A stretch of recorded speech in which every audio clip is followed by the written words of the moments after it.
राधे राधे। आप सबके हृदय में स्थित परमात्मा को प्रणाम करते हुए आज हम श्रीमद् भागवत महापुराण के तृतीय स्कंध के 23वां अध्याय का पाठ करेंगे। कर्दम और देवहूति का विहार।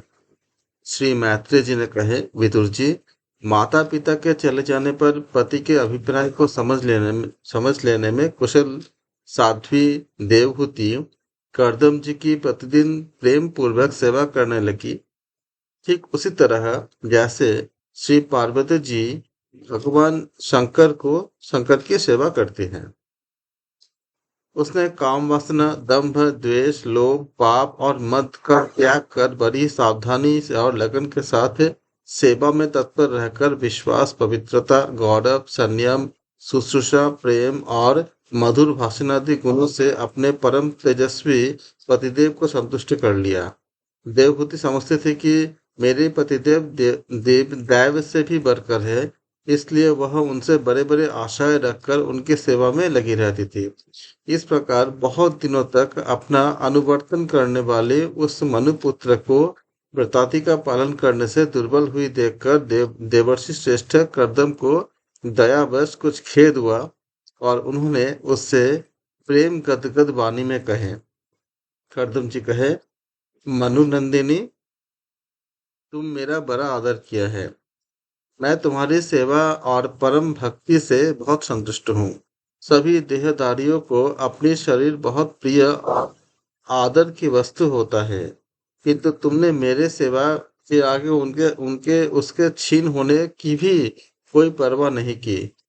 तब अपने धर्म का पालन करते रहने से मुझे तप, समाधि, उपासना और योग के द्वारा जो भय और शोक से रहित भगवत प्रसाद स्वरूप विभूतियां प्राप्त हुई है, उन पर मेरी सेवा के प्रभाव से अब तुम्हारा भी अधिकार हो गया है। मैं तुम्हें दिव्य दृष्टि प्रदान करता हूँ, उसके द्वारा तुम उन्हें देखो। अन्य जितने भी भोग है वे तो भगवान श्री हरि के भ्रुकुटी विलास मात्र से नष्ट हो जाते हैं, अतः वे इनके आगे कुछ भी नहीं है। तुम मेरे सेवा से भी कृतार्थ हो गई।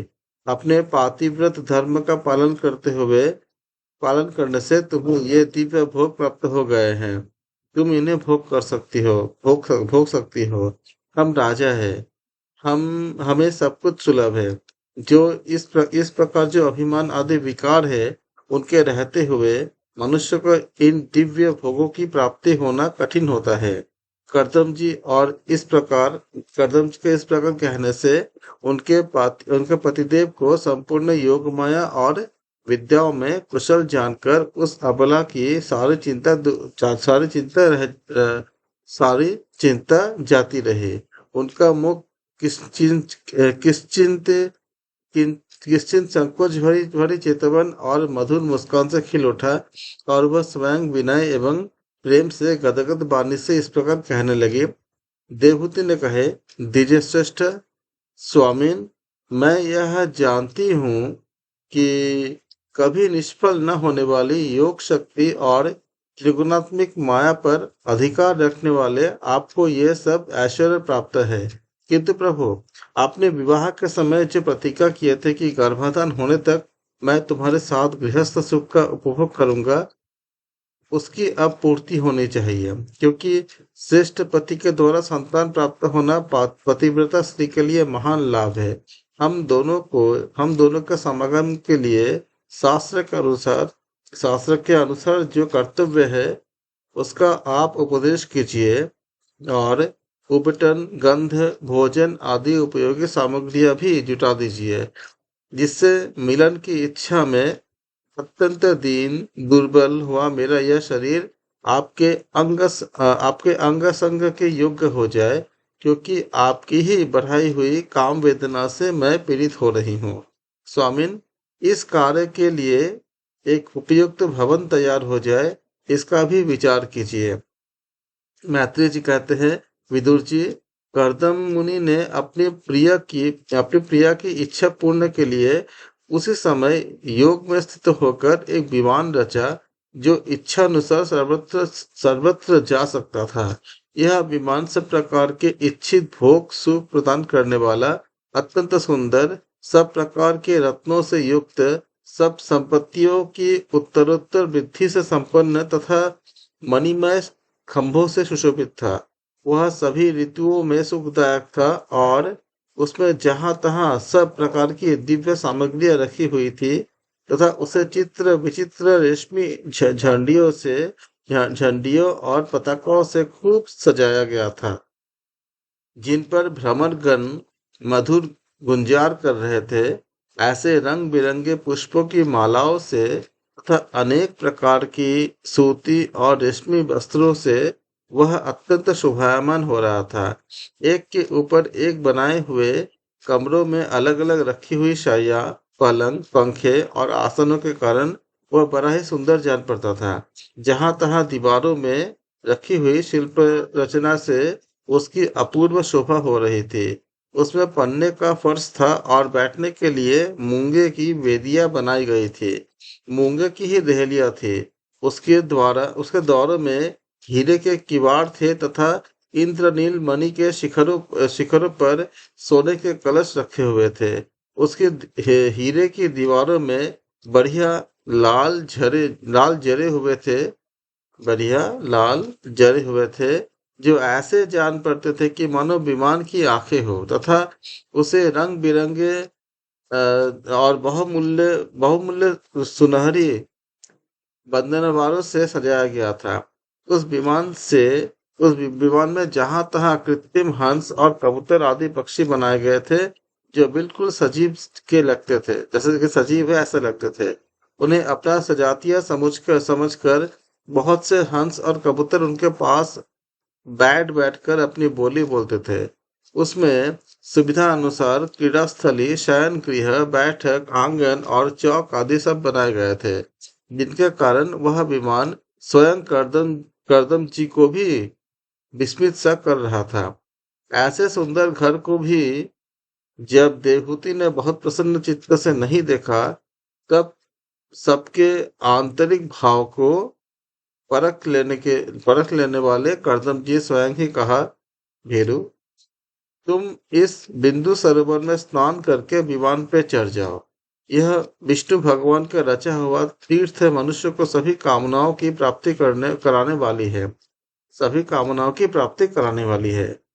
कमललोचना देवहूति ने अपने पति की बात मानकर सरस्वती के पवित्र जल से भरे हुए उस सरोवर में प्रवेश किया।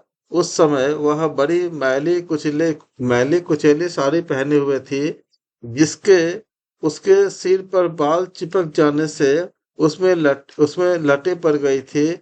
शरीर में मैल जम गया था तथा कांतिहीन हो गए थे। सरोवर में गोता लगाने पर उसने उसके भीतर एक महल में 1000 कन्याएं देखी। वे सभी किशोर अवस्था की थी और उनके शरीर से कमल सी गंध आती थी। देवभूति को देखते ही वे सब स्त्रियां सहसा खड़ी हो गई और हाथ जोड़कर कहने लगी, हम आपकी दासियां हैं, हमें आज्ञा दीजिए, आपकी क्या सेवा करें।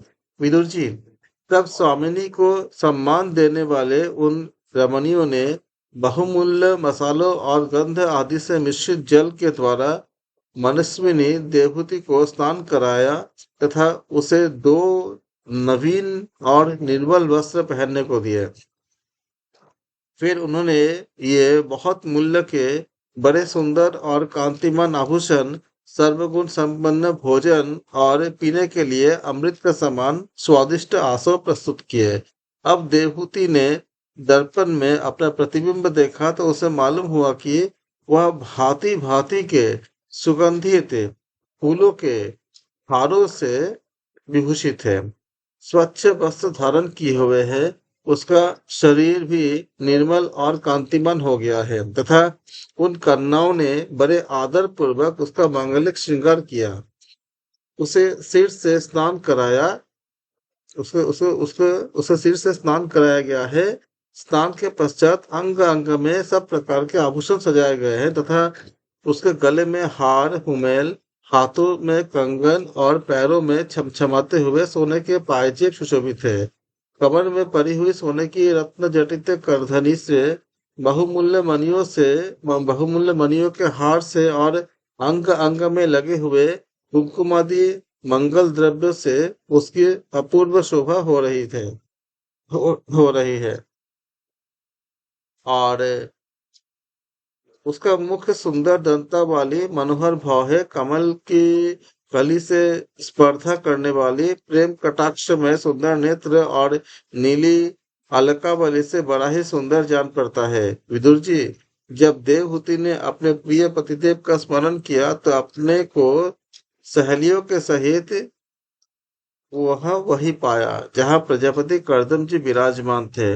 उस समय अपने को सहस्त्र स्त्रियों के सहित अपने प्राणनाथ के सामने देख और इसे उनके योग का प्रभाव समझकर देवहूति को बहुत विस्मय हुआ। शत्रु विजय विदुर, जब कर्दम जी ने देखा कि देवहूति का शरीर स्नान करने से अत्यंत निर्मल हो गया है और विवाह काल से उसका पूर्व जैसा रूप था, उसी रूप को पाकर वह अपूर्व शोभा से संपन्न हो गई है। उसका सुंदर वक्षस्थल चोली से ढका हुआ है तथा हजारों विद्याधारियां उनके सेवा में लगी हुई है तथा शरीर पर अच्छे अच्छे वस्त्र शोभा पा रहे हैं। तब उन्होंने बड़े प्रेम से उन्हें विमान पर चढ़ाए। उस समय अपने प्रिया के प्रति अनुरक्त होने पर भी कर्दम जी की महिमा मन और इंद्रियों पर प्रभुता कम नहीं हुई। विद्याधरियों उनके शरीर की सेवा कर रही थी। खिले हुए कुमुद के फूलों से श्रृंगार करके अत्यंत सुंदर बने हुए वे विमान पर इस प्रकार शोभा पा रहे थे मानो आकाश में ताराकांत से घिरे हुए चंद्रदेव विराजमान हो।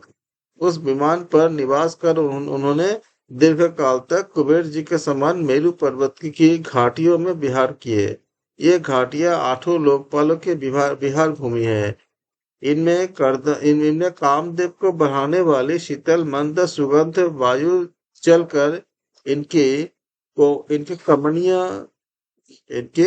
कमनीय शोभा का विस्तार करती है तथा श्री गंगा जी के स्वर्गलोक से गिरने की मंगलमय ध्वनि निरंतर गूंजती रहती है। उस समय भी दिव्य वित्तधारियों का समुदाय उनके सेवा में उपस्थित था और सिद्ध कर वंदना किया करते थे। इसी प्रकार प्राणप्रिया देवहूति के साथ उन्होंने वैश्रम्भक, सुरसन, नंदन, पुष्पभद्र और चैत्ररथ आदि अनेक देवोत्थानों तथा मानस सरोवरों में अनुराग पूर्वक विहार किया। उस कांतिमान और इच्छानुसार चलने वाले श्रेष्ठ विमान पर बैठकर वायु के समान सभी लोकों में विचरते हुए कर्दम जी विमान विहारी देवताओं से भी आगे बढ़ गए। विदुर जी, जिन्होंने भव भय हारी पवित्र भगवान के भव भयहारी पवित्र पाद पद्मों का आश्रय लिया है, उन धीर पुरुषों उन धीर पुरुषों के लिए कौन सी वस्तु या शक्ति दुर्लभ है। इस प्रकार महायोगी कर्दम जी ने सारा भूमंडल, जो दीप वर्ष आदि विचित्र रचना के कारण बड़ा आश्चर्यमय प्रतीत होता है, अपने प्रिया को दिखाकर अपने आश्रम को लौट आए। फिर उन्होंने अपने को 9 रूपों में विभक्त कर रति सुख के लिए अत्यंत उत्सुक मनु कुमारी देवहूति को आनंदित करते हुए उनके साथ बहुत वर्षों तक विहार किए। किंतु इनका इतना लंबा समय एक मुहूर्त के समान बीत गया। उस विमान में रति सुख को बढ़ाने वाली बहुत सुंदर शैया का आश्रय ले अपने परम रूपवान प्रियतम के साथ रहती हुई देवहूति को इतने काल कुछ भी न जान पड़ा। इस प्रकार उस कामासक्त दंपति को अपने योग बल से सैकड़ों वर्षों तक विहार करते हुए भी वह काल बहुत थोड़े समय के समान निकल गया। आत्मज्ञानी कर्दम जी सब प्रकार के संकल्पों को जानते थे। अतः देवहूति को संतान प्राप्ति के लिए उत्सुक देख तथा भगवान के आदेश को स्मरण करके उन्होंने अपने स्वरूप के 9 विभाग किए तथा कन्याओं की उत्पत्ति के लिए एकाग्र चित्त से अर्धांग रूप में अपनी पत्नी की भावना करते हुए उनके गर्भ में वीर्य स्थापित किए। इससे देवहूति के एक साथ 9 कन्याएं पैदा हुए। उत्पन्न हुए। वे सभी सर्वांग सुंदरी थी और उनके शरीर से लाल कमल सी की सुगंध निकलती थी। इसी समय शुद्ध स्वभाव वाली सती देवहूति ने देखा कि पूर्व प्रतीक्षा के अनुसार उनके पतिदेव सन्यास आश्रम ग्रहण करके बन जाना चाहते हैं, तथा उसने अपने आंसुओं को रोककर ऊपर से मुस्कुराते हुए व्याकुल एवं संतप्त हृदय से धीरे धीरे अति मधुर वाणी में कहे। उस समय वह सिर नीचा किए हुए अपने नख मणि मंडित चरण कमल से पृथ्वी को कुरेद रही थी। देवहूति ने कहा, भगवान, आपने जो कुछ प्रतिज्ञा की थी वो सब तो पूर्णतः निभा दी, तो भी मैं आपकी शरणागत हूँ। अतः आप मुझे अभय दान और दीजिए। ब्राह्मण, इन कन्याओं के लिए योग्य वर खोजने पड़ेंगे और आपके वन को चले जाने के बाद मेरे जन्म मरण रूप ये शोक को दूर करने के लिए भी कोई होना चाहिए। प्रभु, अब तक परमात्मा से विमुख रहकर मेरा जो समय इंद्रिय सुख भोगने में मैं बिता है वह तो निरर्थक ही गया। आपके परम प्रभाव को न जानने के कारण ही मैंने इंद्रियों के विषयों में आसक्त रहकर आपसे अनुराग किया। तथापि यह भी मेरे संसार भय को दूर करने वाला ही होना चाहिए। अज्ञानवश असत पुरुषों के साथ किया हुआ जो संग संसार बंधन का कारण होता है, वही सत्पुरुषों के साथ किए जाने पर असंगता असंगता प्रदान करता है। संसार में जिस पुरुष के कर्मों से न तो धर्म का संपादन होता है, न वैराग्य उत्पन्न होता है और न भगवान की सेवा ही संपन्न होती है, वह जी जीते ही मृत्यु के या मुर्दे के समान है।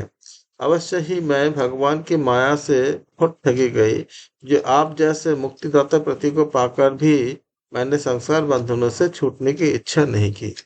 इस प्रकार 23वां अध्याय समाप्त होती है और 24वें अध्याय में हम पाठ करेंगे श्री कपिल देव जी का जन्म। आप सबका हृदय में स्थित परमात्मा को मैं प्रणाम करता हूँ। आप सबका बहुत बहुत धन्यवाद। राधे राधे।